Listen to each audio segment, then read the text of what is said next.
ओम श्री गणेशाय नमः। श्री जानकी वल्लभो विजयते। आज हम श्री रामचरितमानस का पंचम सोपान सुंदरकांड शुरू करते हैं। श्लोक। शांतं शाश्वतं प्रमेयनघं निर्वाण शांति प्रदं ब्रह्मा शंभो फणीन्द्र सेव्यं निशं वेदांत वेद्यं विभुं रामाख्यं जगदीश्वरं सुरगुरुं माया मनुष्यं हरिं वंदे अहम करुणाकरं रघुवरं भूपाल चूड़ामणिं।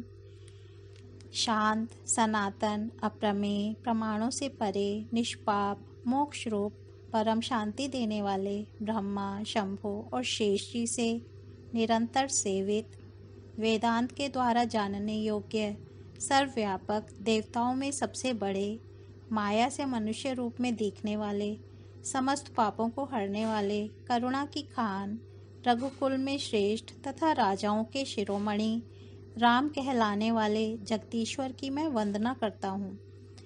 नाना स्पृहा रघुपते हृदय स्मदीये सत्यं वदामि च भवान् खिलान्तरात्मा भक्तिं प्रयच्छ रघुपुंगव निर्भराम मे कामादिदोषरहितं कुरु मानसं च।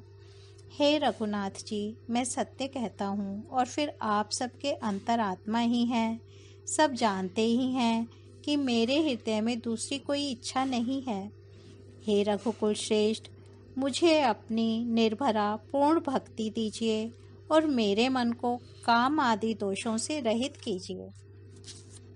अतुलित बलधामं हेमशैलाभदेहं धनुजवन कृशानुं ज्ञानिनाम अग्रगण्यं सकल गुण निधानम वानराणामधीशं रघुपति प्रिय भक्तम वात जातम नमामि। अतुल बल के धाम, सोने के पर्वत सुमेरु के समान कांति युक्त शरीर वाले, दैत्य रूपी वन को ध्वंस करने के लिए अग्नि रूप, ज्ञानियों में अग्रगण्य, संपूर्ण गुणों के निधान, वानरों के स्वामी श्री रघुनाथ जी के प्रिय भक्त पवन पुत्र श्री हनुमान जी को मैं प्रणाम करता हूँ। जाम्बवान के सुंदर वचन सुनकर हनुमान जी के हृदय को बहुत ही भाए। वे बोले, हे भाई, तुम लोग दुख सहकर, कंदमूल फल खाकर तब तक मेरी राह देखना जब तक मैं सीता जी को देखकर लौट ना आऊँ। काम अवश्य होगा, क्योंकि मुझे बहुत ही हर्ष हो रहा है। यह कहकर और सबको मस्तक नवाकर तथा हृदय में श्री रघुनाथ जी को धारण करके हनुमान जी हर्षित होकर चले। समुद्र के तीर पर एक सुंदर पर्वत था।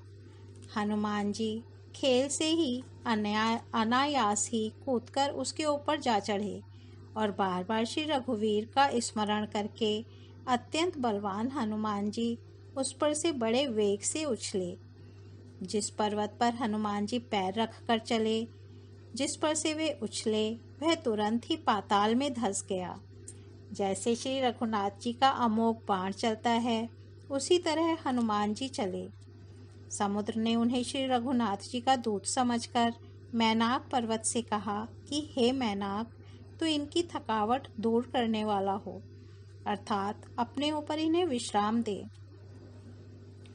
हनुमान तेहि पर साकर पुनि कीन्ह प्रणाम राम काजु कीन्हे बिनु मोहि कहाँ विश्राम सियापति राम जय जय राम। मेरे प्रभु राम जय जय राम। हनुमान जी ने उसे हाथ से छू दिया, फिर प्रणाम करके कहा, भाई, श्री रामचंद्र जी का काम किए बिना मुझे विश्राम कहाँ। देवताओं ने पवन पुत्र हनुमान जी को जाते हुए देखा। उनकी विशेष बल बुद्धि को जानने के लिए परीक्षार्थ उन्होंने सुरसा नामक सर्पों की माता को भेजा। उसने आकर हनुमान जी से यह बात कही, आज देवताओं ने मुझे भोजन दिया है। यह वचन सुनकर पवन कुमार हनुमान जी ने कहा, श्री राम जी का कार्य करके मैं लौट आऊं और सीता जी की खबर प्रभु को सुना दूं, तब मैं आकर तुम्हारे मुंह में घुस जाऊंगा, तुम मुझे खा लेना। हे माता, मैं सत्य कहता हूँ, अभी मुझे जाने दे। जब किसी भी उपाय से उसने जाने नहीं दिया, तब हनुमान जी ने कहा, तो फिर मुझे खा ना ले। उसने योजन भर 4 कोस में मुंह फैलाया। तब हनुमान जी ने अपने शरीर को उससे दूना बढ़ा लिया। उसने 16 योजन का मुख किया। हनुमान जी तुरंत ही 32 योजन के हो गए। जैसे जैसे सुरसा मुख का विस्तार बढ़ाती थी, हनुमान जी उसका दूना रूप दिखलाते थे। उसने 100 योजन 400 कोस का मुख किया। तब हनुमान जी ने बहुत ही छोटा रूप धारण कर लिया और वे उसके मुख में घुसकर तुरंत फिर बाहर निकल आए और उसे सिर नवाकर विदा मांगने लगे। उसने कहा, मैंने तुम्हारे बुद्धि बल का भेद पा लिया, जिसके लिए देवताओं ने मुझे भेजा था। राम काजु सब करे हऊ, तुम बल बुद्धि निधान।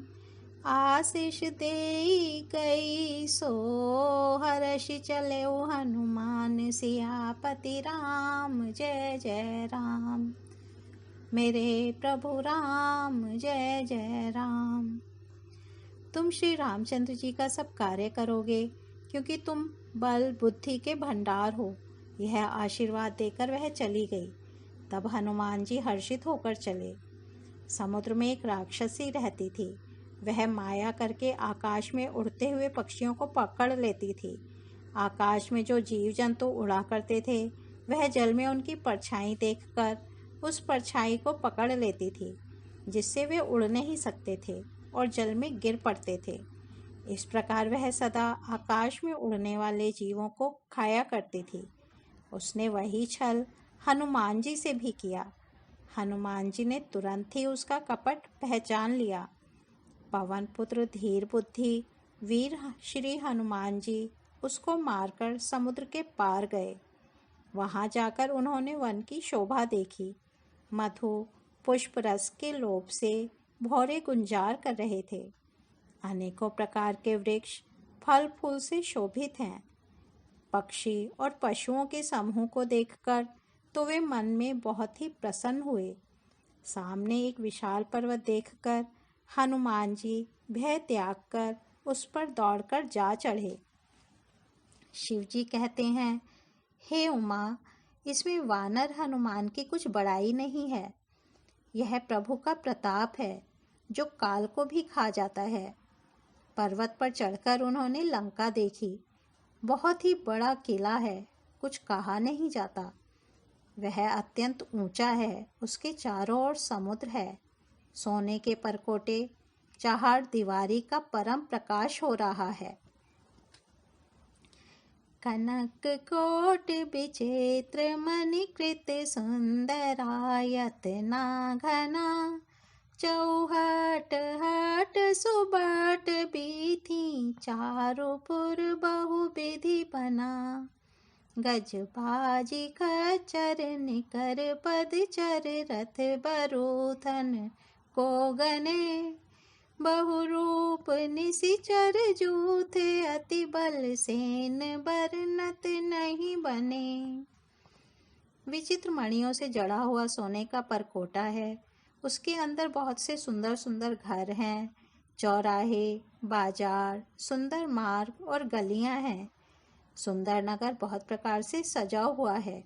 हाथी, घोड़े, खच्चरों के समूहों तथा पैदल और रथों के समूहों को कौन गिन सकता है। अनेक रूपों के राक्षसों के दल हैं। उनकी अत्यंत बलवती सेना वर्णन करते नहीं बनती। बन बाग उपवन बाटिका, सरकूप बापी सोहही। नर नाग सुर गंधर्व, कन्या रूप मुनि मन मोहही। कहूँ माल देह विशाल, शैल समान अति बल गर्जही। नाना अखारन भीरहि, बहु विधि एक एकन तरजही। वन भाग, उपवन, बगीचे, फुलवाड़ी, तालाब, कुएं और बावलियां सुशोभित हैं। मनुष्य, नाग, देवताओं और गंधर्वों की कन्याएं अपने सौंदर्य से मुनियों के भी मनों को मोहे लेती हैं। कहीं पर्वत के समान विशाल शरीर वाले बड़े ही बलवान मल, पहलवान गरज रहे हैं। वे अनेकों अखाड़ों में बहुत प्रकार से भिड़ते और एक दूसरे को ललकारते हैं। करी जतन भट कोटिन बिकट तन नगर चहु दिसि रचहि कहूँ महिष मानुष धेनु खर अज खल निशाचर बचहि एहि लागी तुलसीदास इनकी कथा कछु एक है कही रघुबीर सर तीरथ शरीरन ही त्यागी गति पैहि सही। भयंकर शरीर वाले करोड़ों योद्धा यत्न करके बड़ी सावधानी से नगर की चारों दिशाओं में सब ओर से रखवाली करते हैं। कहीं दुष्ट राक्षस भैंसों, मनुष्यों, गायों, गधों और बकरों को खा रहे हैं। तुलसीदास ने इनकी कथा इसलिए कुछ थोड़ी सी कही है कि ये निश्चय ही श्री रामचंद्र जी के बाण रूपी तीर्थ में शरीरों को त्याग कर परम गति पावेंगे। पुर रखवारे देखी बहु कपि मन कीन्ह विचार अति लघु रूप धरो निसी नगर करो पैसार सियापति राम जय जय राम मेरे प्रभु राम जय जय राम। नगर के बहुसंख्यक रखवालों को देखकर हनुमान जी ने मन में विचार किया कि अत्यंत छोटा रूप धरूं और रात के समय नगर में प्रवेश करूं। हनुमान जी मच्छर के समान छोटा सा रूप धारण कर नर रूप से लीला करने वाले भगवान श्री रामचंद्र जी का स्मरण करके लंका को चले। लंका के द्वार पर लंकिनी नाम की एक राक्षसी रहती थी। वह बोली, मेरा निरादर करके बिना मुझसे पूछे कहाँ चला जा रहा है? हे मूर्ख, तूने मेरा भेद नहीं जाना। जहाँ तक जितने चोर हैं वे सब मेरे आहार हैं। महाकपि हनुमान जी ने उसे एक घूंसा मारा, जिससे वह खून की उल्टी करती हुई पृथ्वी पर लुढ़क पड़ी। वह लंकिनी फिर अपने को संभाल कर उठी और डर के मारे हाथ जोड़कर विनती करने लगी। वह बोली, रावण को जब ब्रह्मा जी ने वर दिया था तब चलते समय उन्होंने मुझे राक्षसों के विनाश की यह पहचान बता दी थी कि बिकल हो सीते कपि के मारे तब जाने सुने सिचर संघारे राम सिया राम जय जय राम राम सिया राम जय जय राम।